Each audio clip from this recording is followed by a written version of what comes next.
कृष्णम वंदे जगद्गुरुम। मैं डॉक्टर रचना जोशी प्रकाम्य संस्कृत क्लासेस में आपका स्वागत करती हूँ। पिछले वीडियो में हम लोगों ने संस्कृत शिक्षण की नवीनतम विधियों के बारे में पढ़ा था।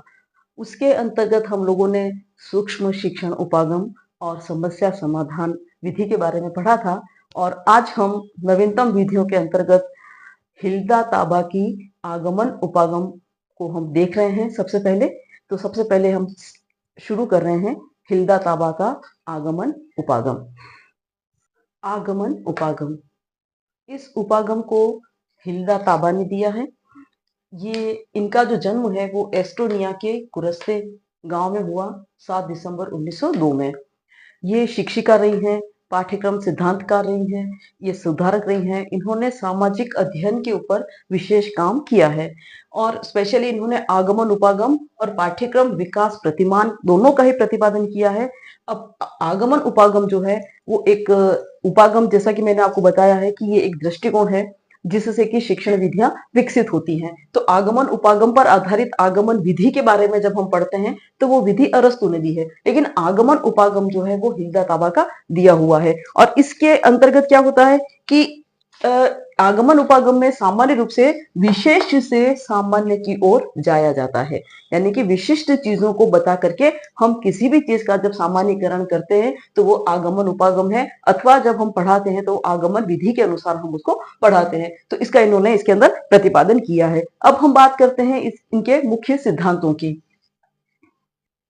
सबसे पहले सिद्धांत आता है इनका छात्रों की सक्रिय भागीदारी। इस उपागम के अंतर्गत ये कहते हैं कि जब आप विद्यार्थियों को पढ़ाते हैं, कुछ भी करते हैं, तो इसमें सबसे पहले छात्रों की भागीदारी जो है वो सक्रिय होनी चाहिए। छात्र निष्क्रिय होकर के नहीं बैठने चाहिए, है ना। तो इसके लिए सबसे पहले कहते हैं कि छात्र को इस प्रकार के काम करवाया जाए, वो करवाया जाए उनसे कि जिससे कि वो कुछ करके सीख सके, कुछ नया कर सके, वो स्वयं करके सीखे, यानी कि कहने का मतलब, है ना। और दूसरा आता है कि शिक्षण प्रक्रिया और पाठ्यक्रम निर्माण में छात्र को केंद्र में रख करके ये सब किया जाना चाहिए कि शिक्षण प्रक्रिया करते समय भी छात्र को केंद्र में रख करके निर्माण किया जाना चाहिए और पाठ्यक्रम निर्माण में भी छात्रों को केंद्र में रखना चाहिए कि छात्र क्या चाहते हैं, उनकी क्या रुचियां हैं, उनकी क्या क्षमताएं हैं। इन सब चीजों को ध्यान में रख करके जब हम पढ़ाने का काम करते हैं, शिक्षण का काम करते हैं, तो ये हमारा आगमन उपागम जो होता है ये अधिक प्रभावी बनता है।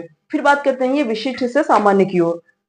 तो विशिष्ट से सामान्य की ओर जब बात करते हैं तो विशिष्ट से सामान्य क्या होता है कि हम जब कोई भी कॉन्सेप्ट बच्चों को समझाते हैं तो वो उदाहरण दे करके बच्चों को उनको सक्रिय रखना, उदाहरणों के द्वारा उनको समझाना और उदाहरण दे करके समझाते हुए उसके आधार पर अंत में निष्कर्ष निकालना या किसी सिद्धांत को स्थापित करना, ये एक आगमन उपागम का मुख्य सिद्धांत है कि इसी के आधार पर हम काम करते हैं। जैसा कि आप लोगों ने देखा भी होगा, आपने अपने शिक्षण कार्य में भी ये सब किया होगा कि जब हम व्याकरण का कोई पाठ पढ़ाते हैं या हम कोई गणित के कोई टॉपिक हम पढ़ाते हैं उनको, तो वहां पर हम क्या करते हैं कि पहले उदाहरणों के माध्यम से उन्हें वो चीज हम क्या करते हैं, सरलीकृत करते हैं, उनको समझाते हैं और बच्चा स्वयं समझ करके और वो अपनी समझ से जब किसी नियम को प्रतिपादित करता है या अपने शब्दों में उस चीज को समझाता है और उसका सरलीकरण करता है या सामान्यकरण करता है, तो ये विशिष्ट से सामान्य की ओर होता है और इसी के माध्यम से विद्यार्थी जो होते हैं वो कक्षा के अंदर सक्रिय होते हैं। अगर आप उदाहरण से ये काम नहीं करेंगे, केवल आप अगर निगमन विधि का प्रयोग करेंगे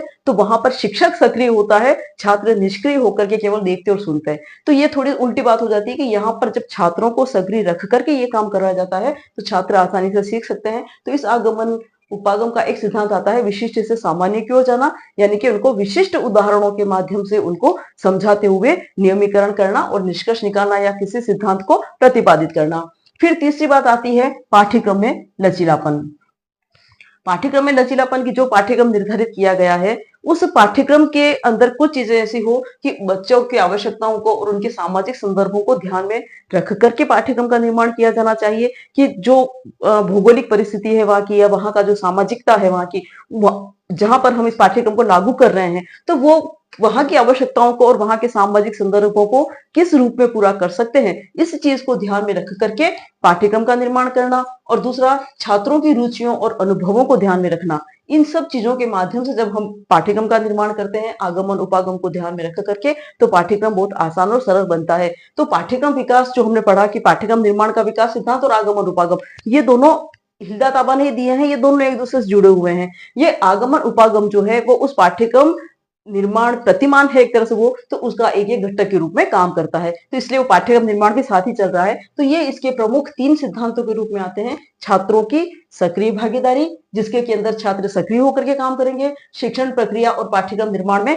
छात्र को केंद्र में रखा जाना चाहिए। विशिष्ट से सामान्य की ओर उदाहरण से प्रारंभ किया जाता है। इनके आधार पर निष्कर्ष और सिद्धांत विकसित किए जाते हैं। और तीसरा आता है पाठ्यक्रम में लचीलापन, जिसमें कि आवश्यकताओं और सामाजिक संदर्भों के अनुसार विकसित होता है पाठ्यक्रम, और छात्रों की रुचियों और अनुभवों को ध्यान में रख करके ही इसका काम जो है वो किया जाता है, इसका निर्माण किया जाता है। अब हम बात करते हैं इसके लाभों की, कि इस आगमन उपागम के क्या लाभ हैं। लाभों में सबसे पहला तो सक्रिय शिक्षण, है ना, छात्र सक्रिय होकर के काम करते हैं, सीखते हैं। तो इसमें क्या होता है कि जब खुद करके सीखता है तो रटने की समस्या खत्म हो जाती है, विद्यार्थी को रटना नहीं पड़ता है और वो स्वयं करके सीख लेता है उसको, तो उसका ज्ञान जो होता है वो स्थायी हो जाता है। दूसरा होता है कि जब वो करके स्वयं सीखता है तो उसके आत्मविश्वास में वृद्धि होना स्वाभाविक है। उसको लगेगा कि नहीं, ये मैं कर सकता हूँ और मुझे आता है और मुझे करना चाहिए, है ना। जब ये बात आती है तो आत्मविश्वास की वृद्धि हो जाती है उसके अंदर। फिर हम बात करते हैं कि समस्याओं का समाधान, जब वो अलग अलग उदाहरण दे करके अलग अलग समस्याओं को सॉल्व करता है, वो हल करता है, तो वहां पर उन हल को करते हुए जब वो कोई निष्कर्ष और सिद्धांत को स्थापित करता है तो वो इन चीजों से वो अपने जीवन में आने वाली समस्याओं का समाधान करना भी सीखता है ना। तो समस्याओं का समाधान करना सीखता है और इसी के साथ में उसमें सामाजिक और नैतिक विकास होता है, क्योंकि मिलजुल करके काम करते हैं, समुदाय में बैठ करके काम करते हैं, एक दूसरे के सहयोग से काम करते हैं, तो उसमें कहीं किसी के साथ में पक्षपात करने वाली बात ही नहीं आती। तो वहां पर वो सामाजिक और नैतिक विकास उसके अंदर बढ़ता है, उसके अंदर उसकी वृद्धि होती है। तो इस प्रकार से सक्रिय शिक्षण होना, आत्मविश्वास में वृद्धि होना, समस्याओं का समाधान होना, सामाजिक और नैतिक विकास होना, ये सब इसके लाभ होते हैं। लेकिन जहां हम दोष की बात करेंगे तो ये समय अधिक लेने वाला है, क्योंकि आप पर्टिकुलर किसी एक चीज को समझाने के लिए 3 से 4 5 उदाहरण अलग अलग क्लासों में देते हैं, और वो जब समझाते हैं उन उदाहरणों को देखने के बाद में विद्यार्थी क्या होता है, निष्कर्ष निकालता है कि हाँ इसमें भी ऐसा हुआ, इसमें भी ऐसा हुआ, इसमें, तब वो जाकर के क्या करता है, सामान्यीकरण करता है, उस सिद्धांत को स्थापित करता है। तो इसमें थोड़ा सा समय ज्यादा लगता है। जबकि इसके विपरीत अगर हम निगमन विधि की बात करें तो वहां पर क्या होता है कि शिक्षक सीधा उसको सिंपल अर्थ बता देता है कि ये चीज ऐसे ऐसे होती है, और वहां पर उसको 1 2 उदाहरण देकर के उसको समझा देता है। कैसे? जैसे कि मान लीजिए कि मैं कहूँ कि आयत का क्षेत्रफल ज्ञात करने का सूत्र होता है लंबाई इंटू चौड़ाई। निगमन विधि से पढ़ा रही हूँ उसको, तो मैंने लंबाई इंटू चौड़ाई इज इक्वल टू क्षेत्रफल ये मैंने दे दिया। अब इसकी लंबाई कितनी है, इसकी चौड़ाई कितनी है, उसका मल्टीप्लिकेशन कर दिया, इसका क्षेत्रफल आया। इसकी लंबाई कितनी है, इसकी चौड़ाई कितनी है, मल्टीप्लिकेशन किया, वो आ गया। तो इससे क्या बताया कि लंबाई और चौड़ाई का जब हम गुणा करते हैं तो आयत का क्षेत्रफल निकल जाता है। ये तो निगमन विधि। लेकिन आगमन विधि में हम अलग अलग आयताकार चीजें लाते हैं, उसमें उसको समझाते हैं कि इसकी लंबाई कितनी है, इसकी चौड़ाई कितनी है। अच्छा, लंबाई यहाँ लिखी, इंटू करके हमने चौड़ाई लिखी, उन दोनों को मल्टीप्लिकेशन किया, जो आंसर आया, तो ये क्षेत्रफल हुआ, ये आया, ये आया। 3 4 अलग अलग उदाहरण दे करके फिर बच्चों से पूछा जाता है कि अच्छा आप बताओ कि आयताकार जो चीजें होती है, अगर उसका क्षेत्रफल ज्ञात करना हो तो हमें क्या करना पड़ेगा, किन किन चीजों को मल्टीप्लिकेशन करना पड़ेगा। वो हमें बताएगा कि लंबाई और चौड़ाई का गुणा करना है। तो ये एक 3 से 4 अलग अलग उदाहरण देकर के जब हम उनको समझाते हैं तो इसमें समय थोड़ा ज्यादा लगता है। तो ये किसी भी चीज के लिए, तो ये इसलिए क्या है कि ये समय अधिक लेने वाला है, तो समय पर हम पाठ्यक्रम पूरा नहीं कर पाते हैं, तो ये थोड़े से इसका दोष आता है। फिर प्रशिक्षित शिक्षकों का अभाव होता है कि कई शिक्षक ऐसे होते हैं कि जो कुछ रटे रटाए होते हैं या पर्टिकुलर कुछ एक लीक पर चलने वाले होते हैं, वो उसी तरह से पढ़ाते हैं। उनको नए तरीके से पढ़ाने में दिक्कत आती है। अगर किसी को कहा जाए अगर निगमन से पढ़ा रहे हैं, आप आगमन से पढ़ाओ, उसको थोड़ी सी दिक्कत आएगी। प्रशिक्षित शिक्षकों का अभाव होता है, तो इसकी वजह से भी नहीं पढ़ाया जाता है। फिर कुछ विषय ऐसे होते हैं, उसके अंदर कुछ चीजें ऐसी होती हैं कि जिनको रटना आवश्यक होता है। बिना रटे हुए उसका ज्ञान प्राप्त नहीं हो सकता है और उसका उपयोग हम अन्य जगह नहीं कर पाते हैं। तो रटने वाले जो विषय होते हैं उनके लिए ये विधि काम नहीं आती है। यहाँ पर हम अलग अलग उदाहरण दे करके ये वहां पर हम उनको केवल रटने की बात करते हैं, तो वहां पर ये विधि जो होती है वो अनुपयुक्त हो जाती है। तो ये विधि वहां पर काम में नहीं आती है।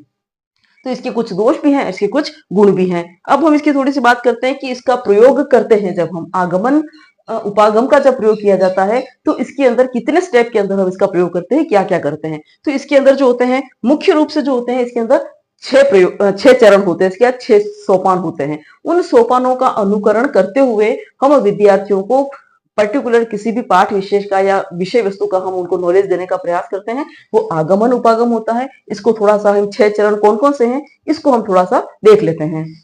अब सबसे पहले इसके अंदर आता है, प्रयोग के अंदर 6 चरण आते हैं। इसमें सबसे पहले आता है डाटा संग्रह करना। डाटा संग्रह करना के अंतर्गत सबसे पहले हम उनको जो भी हमारी विषय वस्तु है, उस विषय वस्तु से संबंधित अलग-अलग विभिन्न प्रकार की घटनाएँ या जो भी आंकड़े हमारे पास में हम उसको इसके अंदर विद्यार्थियों को उसकी जानकारी देते हैं। अब जैसे कि मान लीजिए कि हम कहें कि प्राकृतिक आपदाओं के बारे में हम बात करें, तो प्राकृतिक आपदाओं से संबंधित विभिन्न प्रकार की घटनाओं को विद्यार्थियों को सुनाना, उनसे परिचित करवाना, ये एक तरह से क्या होगा, डाटा संग्रह करना हो गया। तो डाटा संग्रह करना किसी भी विषय वस्तु से संबंधित उनको जानकारी देना, ज्ञान देना अलग-अलग तथ्यों पर आधारित। फिर आता है डाटा का वर्गीकरण, तो जो उनको ज्ञान दिया गया है, उसके आधार पर वे क्या करते हैं, अलग-अलग चीज़ों को जो भी उनको दिया गया है, डाटा दिए गए हैं, उसका वो क्या करते हैं, वर्गीकरण करते हैं, उसको विश्लेषित करते हैं और समझने का प्रयास करते हैं कि कौन-कौन सी समस्याएँ किस-किस प्रकार की हैं, कौन-कौन सी विभिन्नता है इसके अंदर। जैसे कि अगर हम बात करें तो भूकंप भी एक प्राकृतिक आपदा है, बाढ़ भी एक प्राकृतिक आपदा है ना? और इसके अलावा अतिवृष्टि भी एक आपदा है, आपकी अनावृष्टि भी एक आपदा है आपकी। तो इस प्रकार से इसका क्या बोलते हैं, ज्वालामुखी का फटना एक आप, तो इस प्रकार की जब हम चीजें उनको अलग-अलग बताते हैं जो कि प्राकृतिक आपदाओं के अंतर्गत आती हैं, तो यहाँ पर उसका वो विश्लेषण करके उनकी प्रकृति के अनुसार वो क्या करेगा, उसका अलग-अलग विश्लेषण करता है, उसको विश्लेषित करता है। फिर डाटा का संगठन, जो उसने विश्लेषण वगैरह सब कुछ किया, उसके आधार पर वो उसको व्यवस्थित करता है। व्यवस्थित करेगा क्योंकि इसके पीछे का उद्देश्य क्या होता है कि इसको व्यवस्थित करके वो एक सामान्यीकरण, जनरलाइजेशन कर सके, सामान्यीकरण कर सके, एक सिद्धांत या निष्कर्ष निकाल सके। तो उसके लिए वो डाटा को क्या करेगा, संगठन करेगा, उसको व्यवस्थित करेगा, उसको कि कैसे-कैसे, क्या-क्या चीजें हैं, किसके आधार पर वो उसका करेगा। फिर आता है सामान्यीकरण कि उस डाटा का जो विश्लेषण करता है, व्यवस्थित करता है, फिर विश्लेषण करके उसके बाद में उसका अध्ययन करके वो एक नियम निकालता है, एक सिद्धांत स्थापित करता है या किसी भी प्रकार का वो एक निष्कर्ष निकालता है। अब जैसे कि बाढ़ की बात करें, प्राकृतिक आपदाओं की, तो यहाँ पर वो जब वो डाटा का संगठन करता है, उसको व्यवस्थित करता है, तो जब वो सामान्यीकरण करेगा, तो सामान्यीकरण के वो क्या अंदर क्या करेगा कि वो इसके अंदर वो ये कहा क्या कहने की कोशिश करेगा कि जितनी भी प्राकृतिक आपदाएं होती हैं, वो नकारात्मक प्रभाव डालती हैं पर्यावरण के ऊपर, है ना? तो पर्यावरण के ऊपर नकारात्मकता को देखने के लिए डाटा को संग्रह किया गया, फिर उसका विश्लेषण किया गया, फिर उसको व्यवस्थित किया गया और व्यवस्थित करने के पश्चात उसका अध्ययन करके ये सामान्यीकरण निकाला, ये निष्कर्ष निकाला कि प्राकृतिक आपदाएं जो होती हैं वो पर्यावरण के ऊपर किस प्रकार का प्रभाव डालेंगी, नेगेटिव प्रभाव डालेंगे, नकारात्मक प्रभाव डालेंगे। तो ये सामान्यीकरण हो गया। सामान्यीकरण या जो सिद्धांत हमने बनाया, उसके आधार पर परिणामों का परीक्षण, अलग अलग परिस्थितियों में जो सामान्यीकरण किया गया है उसका परीक्षण करना, कि ताकि हम ये पता कर सके कि जो हमने सामान्यीकरण किया है, जिस प्रकार से जो हमने निष्कर्ष निकाला है, वो कितना सही बैठ रहा है। तो परिणामों का परीक्षण और उसके बाद में अनुप्रयोग, कि जहां पर जीवन में जब कभी भी इस चीज की आवश्यकता होती है, वो अपने ज्ञान का यहाँ पर उपयोग करता है। तो इस प्रकार से आगमन उपागम के अंतर्गत 6 चरणों का प्रयोग होता है। उसके आधार पर आगमन उपागम पूर्ण होता है, जिसमें सबसे पहले वो डाटा का संग्रह करता है, फिर वो डाटा का वर्गीकरण करता है, फिर उसका संगठन उसको व्यवस्थित करता है, फिर उसके आधार पर अध्ययन करके वो उसका जनरलाइजेशन करता है, सामान्यीकरण करता है, किसी सिद्धांत को निकालता है या किसी निष्कर्ष पर पहुंचता है वो। उसके बाद में वो परिणामों का परीक्षण करता है, परिस्थितियों, अलग-अलग परिस्थितियों में उसको लागू करके, और फिर वो उसके जीवन में आने वाले समय में उसका अपने ज्ञान का वो क्या करेगा, प्रयोग करेगा, उसका उपयोग करेगा। तो इस प्रकार से ये हमारा आगमन उपागम जो होता है वो यहाँ पर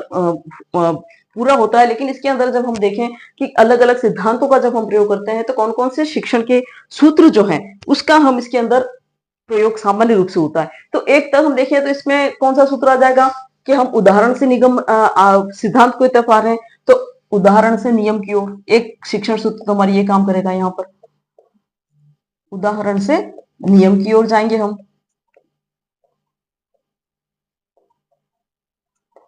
और जब हम उदाहरण से नियम की ओर जा रहे हैं, तो जो ज्ञात है उससे हम क्या कर रहे हैं, अज्ञात की ओर जा रहे हैं। तो ज्ञात से अज्ञात की ओर दूसरा सूत्र। फिर बड़ी चीज से, विस्तारित ज्ञान से हम एक सिद्धांत, पर्टिकुलर किसी सिद्धांत को स्थापित कर रहे हैं, तो हम क्या करेंगे, स्थूल से सूक्ष्म की ओर, स्थूल से सूक्ष्म की ओर। और फिर हम जिसको जानते हैं उससे हम उस नियम की तरफ जा रहे हैं कि जिस नियम को हम नहीं जानते हैं। तो यहां पर क्या आ जाएगा, प्रत्यक्ष से अप्रत्यक्ष की ओर।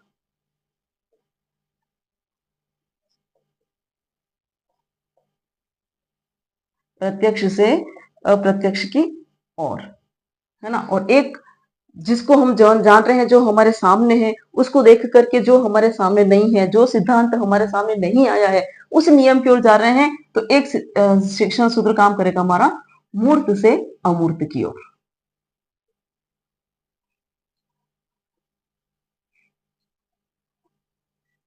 तो इस प्रकार से आगमन उपागम में उदाहरण से नियम की ओर, ज्ञात से अज्ञात की ओर, स्थूल से सूक्ष्म की ओर, प्रत्यक्ष से अप्रत्यक्ष की ओर और मूर्त से अमूर्त की ओर इन शिक्षण सूत्रों का प्रयोग किया जाता है इस उपागम में। तो ये आपका आगमन उपागम है। आगमन विधि अरस्तु के द्वारा दी हुई है, निगमन आगमन निगमन विधि, और ये आगमन उपागम जो है वो हिल्दा ताबा के द्वारा दिया गया है। अब हम बात करेंगे प्रायोजना विधि या प्रोजेक्ट मेथड की। प्रायोजना विधि, इस विधि के अन्य नाम प्रोजेक्ट मेथड भी कहते हैं, इसको प्रोजेक्ट विधि भी कहते हैं, इसको योजना विधि भी कहते हैं, परियोजना विधि भी कहते हैं, प्रयोजना विधि भी कहते हैं। नाम अलग अलग हो सकते हैं लेकिन चीज एक ही है ना। तो ये अलग अलग इसके नाम हैं। इसको डब्ल्यू.एस. किलपैट्रिक ने 1918 में इस प्रायोजना विधि को उन्होंने प्रतिपादित किया था। इसमें इन्होंने कुछ सिद्धांत दिए हैं जिसमें उन्होंने कहा है कि इन सिद्धांतों के आधार पर इस परियोजना का विधि का प्रयोग किया जाता है। इसमें सबसे पहला आता है सिद्धांत आपका वास्तविकता का सिद्धांत। वास्तविकता का सिद्धांत से अभिप्राय वो है कि बालक को वास्तविक परिस्थितियों में करने काम जो होते हैं वो दिए जाते हैं, कि जो करने योग्य उसके जो काम है, जिस योजना के द्वारा उसको जो काम करवाया जा रहा है वो वास्तविक परिस्थितियों का होता है। वास्तविक परिस्थिति में रह करके विद्यार्थी इस योजना के अंतर्गत काम करते हैं अपना। दूसरा आता है अनुभव का, कि इसके अंदर विद्यार्थियों के जीवन के जो अनुभव है उनको ध्यान में रख करके, उनकी रुचियों को ध्यान में रख करके, उनकी क्या कहते हैं, उनको ध्यान में रख कर जब दिया जाता है इनको ज्ञान, और इसके आधार पर जब वो योजना कार्य करते हैं तो इससे उनका मिलने वाला ज्ञान जो होता है या अनुभव जो होता है वो उनका स्थायी और स्पष्ट होता है। यानी इसके ऊपर जब वो काम करते हैं, योजना पर आधारित जब वो काम करते हैं, किसी भी प्रकार का कोई भी शिक्षण कार्य कर रहे हैं, तो उनका ज्ञान जो होगा अनुभव पर आधारित होगा। तो अनुभव पर आधारित ज्ञान जो होता है वो हमेशा कैसा होता है, स्थायी होता है और स्पष्ट होता है। हमें खुद को क्लियर होता है कि हाँ हम क्या कर रहे हैं, है ना। ये हमें पता होता है कि हमने क्या किया है, कैसे किया है, कब किया है, इसको करने की क्या क्या कठिनाइयां आई है, क्या क्या हमको इसके समाधान मिले हैं, कैसे हमने इसको अपने लक्ष्य को प्राप्त किया, ये सारी चीजें अनुभव देती है हमको। तो इससे ज्ञान हमारा स्थायी होता है। फिर आता है क्रियाशीलता का, कि जब योजना विधि के अंतर्गत विद्यार्थी को कोई कार्य करने को दिया जाता है तो वो खुद करके सीखता है, स्वयं क्रियाशील होता है उसके अंदर। निष्क्रिय होकर के वो योजना के अनुसार कोई काम नहीं कर सकता है ना। तो यहाँ पर योजना के अनुसार को काम दिया जाता है, तो क्रियाशीलता, सक्रियता होना उसका वो जरूरी है। तो क्रियाशीलता मुख्य होती है उसके अंदर। फिर स्वतंत्रता की बात आती है कि जब उसको जो काम दिया गया है तो विद्यार्थी उस काम को संपादित करने के लिए कौन सी क्रियाएं करेंगे, उस क्रियाओं को चुनने के लिए वो स्वयं स्वतंत्र होते हैं कि किसके आधार पर वो कौन सा काम करेंगे। योजना एक ही है लेकिन कौन सा विद्यार्थी किस तरीके से कर रहा है, कौन सा किस तरीके से कर रहा है, उसके लिए क्या चीज सरल है ना। तो इसको ध्यान में रख करके, तो यहाँ पर यानी कि पर्टिकुलर कोई चीज किसी छात्र विशेष के ऊपर थोपी नहीं जाती है कि तुझको ये काम करना है, इसी तरह से करना है, ऐसा नहीं। उसको जैसी सुविधा होगी, जिस प्रकार से वो कर सकेगा, जैसी रुचि होगी उसके अनुसार वो काम करेगा। तो इसको इसमें अंदर ध्यान में रखा जाता है, तो स्वतंत्रता का ध्यान में रखा जाता है इसके अंदर। फिर जब हम बात करते हैं कि इसके उद्देश्यों की, कि उद्देश्य क्या होता है इसका, तो इसका मुख्य उद्देश्य जो है कि वो जो योजना के लिए जो काम दिया गया है उसको उस लक्ष्य को प्राप्त करना है ना, वो उसका मुख्य उद्देश्य है। और जब उसके सामने कोई लक्ष्य निर्धारित है तो वो दिशा भ्रमित नहीं होता, वो भटकता नहीं, उसे पता है कि मुझे यही चीज करनी है और मुझे यहाँ तक पहुंचना है, तो वो उसी के अंदर अपना काम करता है अपने लक्ष्य को पाने के लिए। तो ये उद्देश्य का सिद्धांत आता है। और फिर आता है उपयोगिता का सिद्धांत, कि जहां पर वो इस प्रकार का जो काम करता है तो यहाँ पर वो जो काम कर रहा है वो कितना उपयोगी होगा समाज के लिए, उसके लिए उसका ध्यान रखा जाता है। फिर किस प्रकार से वो एक दूसरे के सहयोग के साथ में काम कर रहे हैं, तो वो जो योजना कार्य दिया गया है वो उनके सामाजिक सहयोग के निर्माण में किस प्रकार से उपयोगी हो सकता है, इस चीज को ध्यान में रखा जाता है। तो प्रयोजना विधि के अंतर्गत इन सिद्धांतों का प्रयोग करते हुए कोई भी योजना कार्य दिया जाता है, जिससे कि ज्ञान जो होता है वो हमारा स्थायी हो जाता है और स्पष्ट होता है। तो इस सिद्धांतों के अंदर सबसे पहले वास्तविकता का सिद्धांत आएगा, फिर अनुभव का सिद्धांत, क्रियाशीलता का सिद्धांत, स्वतंत्रता का सिद्धांत, उद्देश्य का सिद्धांत और उपयोगिता का सिद्धांत। और इसके आधार पर योजना कार्य जो होता है वो पूरी तरह से संपन्न होता है। लेकिन ये तो सिद्धांतों की बात होगी, लेकिन अब सोपान कि किन किन चरणों में चल करके वो अपना एक योजना कार्य पूरा करता है, क्योंकि प्रोजेक्ट है, जैसा कि नाम दिया गया है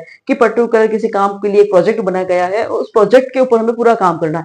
तो वो किस किस प्रकार से होगा, तो ये तो सिद्धांत होगा कि इन चीजों को ध्यान में रख करके, ताकि विद्यार्थियों की रुचियों को, उनकी क्षमताओं को, उनकी व्यक्तिगत विभिन्नताओं को, उनकी क्रियाशीलता को, इन सब चीजों को ध्यान में रख करके, उनके सामाजिक सहयोग में कितनी भावनाएं उनकी, इन सब चीजों को ध्यान में रख करके दिया जाता है। लेकिन वो जो योजना कार्य जो करते हैं, वो किन सोपानों को ध्यान में रख करके करते हैं, तो वो हम सोपान के ऊपर थोड़ा दृष्टिपात कर लेते हैं कि सोपान कौन कौन से होते हैं इसके। तो अब इसके जब हम चरणों की बात करते हैं, सोपानों की बात करते हैं, तो सबसे पहला आता है परिस्थिति उत्पन्न करना। सामने विद्यार्थियों के समक्ष जो होती है वो परिस्थितियां रखी जाती हैं कि ये प्रकार की परिस्थितियां हैं और इसके ऊपर हमें योजनाबद्ध तरीके से काम करना है। तो 3-4 अलग-अलग तरह की उनके सामने परिस्थितियां रखी जाएगी और उन परिस्थितियों के आधार पर परियोजना का चुनाव किया जाएगा विद्यार्थियों के द्वारा कि हम किस के ऊपर हम काम करेंगे, किस समस्या के ऊपर या किस योजना के ऊपर हमें काम करना है, वो इसके ऊपर चुनाव करेंगे। उसके बाद में वो किस प्रकार से करेंगे, कैसे करेंगे, उसकी वो पूरी एक रूपरेखा तैयार करेंगे कि इस प्रकार से पूरा काम होता है। उसके बाद में जो रूपरेखा उन्होंने निर्धारित की है, उसके आधार पर वो उसका क्या करेंगे, क्रियान्वयन करेंगे और उस योजना के ऊपर अपना काम प्रारंभ करेंगे। काम प्रारंभ करने के पश्चात लास्ट में वो उसका मूल्यांकन करेंगे कि उन्होंने जो परिस्थितियां उत्पन्न की हैं, उन्होंने जो उसके परिणाम सोचे हैं, वो परिणाम कहाँ तक सफलतापूर्वक पूर्ण हुए हैं या नहीं हुए हैं, इसका मूल्यांकन करेंगे और इन सब के पश्चात इसका जो है वो अभिलेखीकरण या वो रिपोर्ट तैयार करेंगे। अब हम जब देखते हैं कि प्रायोजना विधि और इसके पहले हमने तो समस्या समाधान विधि भी पढ़ी है ना? तो उस समस्या समाधान विधि में भी यही तरीके हैं कि उनके सामने समस्या रखी जाती है, फिर समस्याओं का चयन होता है, फिर उसका व्यवस्था होती है, नियोजन होता है, क्रियान्वयन होता है। उसके भी सारे लगभग स्टेप यही है।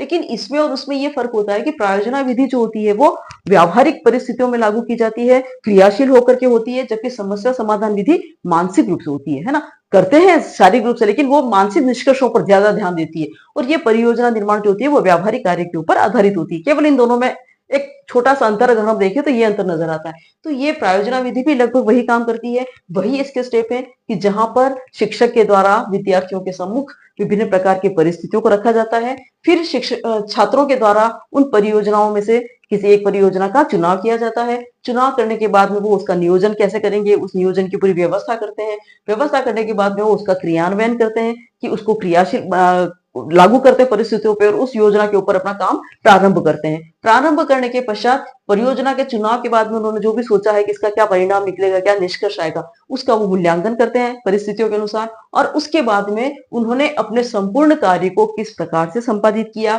कैसे कैसे उन्होंने किया, उनके सामने क्या क्या समस्याएं आई, उन समस्याओं का समाधान उन्होंने कैसे किया, इन सब चीजों को ध्यान में रख करके और वो अपना अभिलेखीकरण करता है या रिपोर्ट तैयार करता है। ये हमारी एक प्रायोजना विधि कहलाती है, पूरी प्रायोजना विधि है जिसके के अंदर भी विद्यार्थी पूरी तरह से सक्रिय होकर के ही काम करता है, सब मिलकर के काम करते हैं बैठ करके, है ना? अब हम जब इसकी बात करें कि ये प्रयोजना विधि है तो ये कितने प्रकार की हो सकती है, तो ये 2 प्रकार की हो सकती है ना? इसके प्रकारों के बारे में जब हम बात करें तो प्रकार इसके कितने हो सकते हैं, इस योजना विधि के 2 प्रकार हो सकते हैं। एक हो सकता है व्यक्तिगत और एक हो सकता है सामूहिक,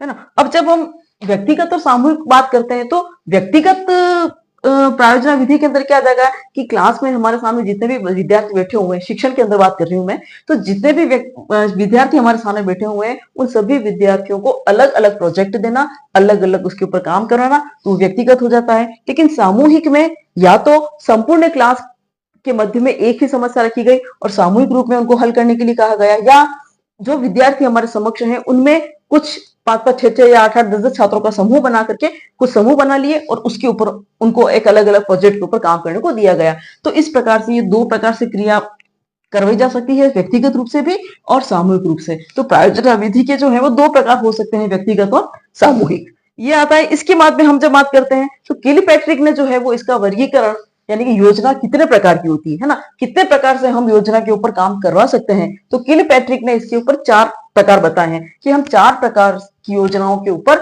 विद्यार्थियों से काम करवा सकते हैं। तो अब वो 4 प्रकार की कौन कौन सी है उसके बारे में थोड़ी सी जानकारी ले लेते हैं। अब किलपैट्रिक ने जो है वो इसका वर्गीकरण जो दिया है कि प्रायोजना कितने प्रकार की हो सकती है, कितने प्रकार से हम विद्यार्थियों के अंदर काम करवाते हैं।